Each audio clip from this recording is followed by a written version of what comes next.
विशालराव साहेब, राहणार देरे. माझे लग्न 2020 रोजी पूनम गोविंद पटरे यांच्याशी झाले.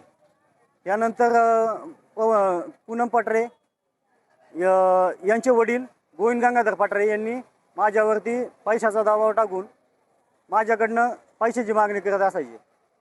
काही कारणांनी मी पैसे देऊ शकलो नाही काही दिवसांनी, कारण माझ्या घराचे काम चालू होते.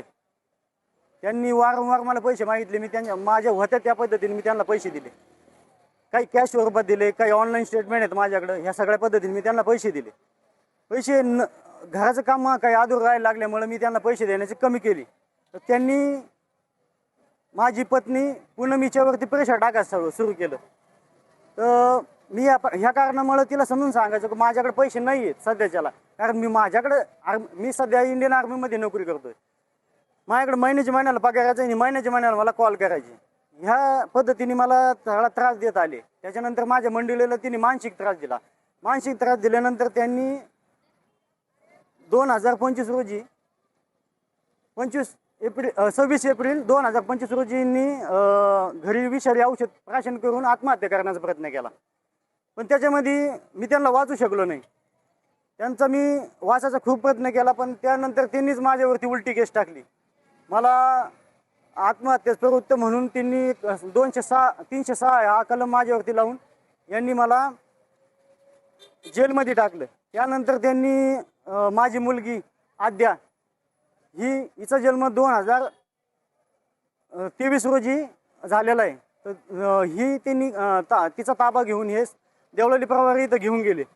त्यानंतर तिला त्यांनी डांबून ठेवण्याचा प्रयत्न केला, मानसिक त्रास दिला त्या मुलीला. त्यानंतर मी मुलगी पोलिसांकडून कोर्टाकडून घेण्याचा प्रयत्न करू राहिलेलो आहे. पण अजून सध्याच्याला तारीखवरती तारीख पडत चालल्यामुळं आणि योग्य तो निर्णय न लागल्यामुळं मला ही माझी मुलगी भेटून नाही राहिलेली. आणि त्यांनी त्या मुलीला मानसिक त्रास छळ करून तिला तिथं हात मोडलेली मला ही खोटी खबर पसरवली. त्यानंतर मला तिथं बोलावण्यात आलं का तिचा हात मोडला म्हणून. 2025 रोजी मागणी काय नेमकं तुझं थांबा, तुमची मागणी काय आहे? मागणी नाही, आता तिथं झालेली घटना सांगतो ना एकदा.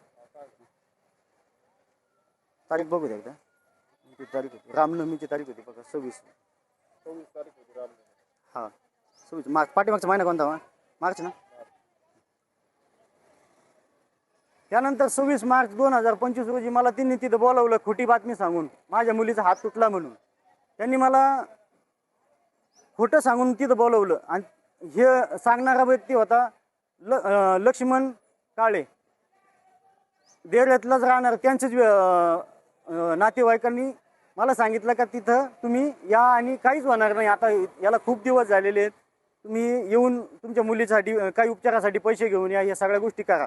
मी स्वतः 20,000 रुपये घेऊन माझ्या मुलीच्या उपचारासाठी तिथं पोहोचलो. त्यानंतर तिने घरी जाण्याच्या आधीच मला तिथे रस्त्यात पकडून रात्री मारहाणीचा प्रकार सुरू केला. त्यांनी दांडे, लोखंडी रॉड, पाईप ह्या पद्धतीने मला मारण्याचा प्रयत्न केला. गोविंद गंगाधर पटरे, जालिंदर पटरे, त्यानंतर त्यांचे मुलं पवन पटरे, त्यानंतर त्यांच्या मुलाचं नाव आहे एक मिनिट, त्यांच्या मुलाचं नाव घेणं गरजेचं आहे. त्यानंतर त्यांनी चेतन पटरे यांनी सगळ्यांनी मिळून मला माझी गाडी व मला घेऊन त्यांच्या घरी पोहोचले. मला तिथं मारहाण करीत वाईटरित्या मारहाण केली. गळ्याला गळफास दिला, मारायचा प्रयत्न केला, पूर्णपणे मारायचा प्रयत्न. मी सगळ्या गोष्टींना प्रतिकार करत होतो. पण ह्या गोष्टीमध्ये माझी सासू व माझे सासरे यांनी सगळ्यांनी मिळून मला जीवे मारण्याचा प्रयत्न केला. त्यानंतर त्यांनी तिथं पोलिसांना ही बातमी द्यावं लागेल म्हणून यांनी लिंब, मिरच्या काय असेल त्या सगळं घेऊन तिथं प्रकार दाखवला. ही त्या दिवशी तुम्ही न्यूज पाहिलेलीच असणार, ही सगळी खोटी न्यूज आलेली होती. त्यांनी चुकीचा माझ्यावरती गुन्हा दाखल केला, कुऱ्हाड वगैरे सगळं तिथं गाडी पैसे ठेवून. त्यानंतर जीव मारण्याचा प्रयत्न. आणि ज्याच व्यक्तीने मला सांगितलं होतं का बाबा ते माझ्या मुलीचा हात तुटलेला आहे, तू एकदा भेटायला जा म्हणून, त्याच व्यक्तीची ॲम्ब्युलन्स तिथं घेऊन आली. आणि त्याच्यानंतर मला पोलिसांच्या सहाय्याने ॲडमिट करण्यात आलं. ॲडमिट केल्यानंतर मी 8 दिवस हॉस्पिटलमध्ये ॲडमिट होतो.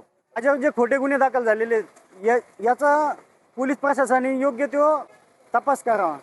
फौजी नगर तालुक्यातल्या फौजी संघटनेला हेच माझं निवेदन आहे का माझ्यावरती जो अन्याय झालेला आहे याच्यासाठी तुम्ही पुढे येऊन माझी मदत हीच माझी मुलगी मला भेटावा. अधिक माहितीसाठी स्टार इंडिया 1 न्यूज पाहत रहा. चॅनलला सबस्क्राईब करा आणि अशाच अपडेट्ससाठी बेल आयकॉन दाबा.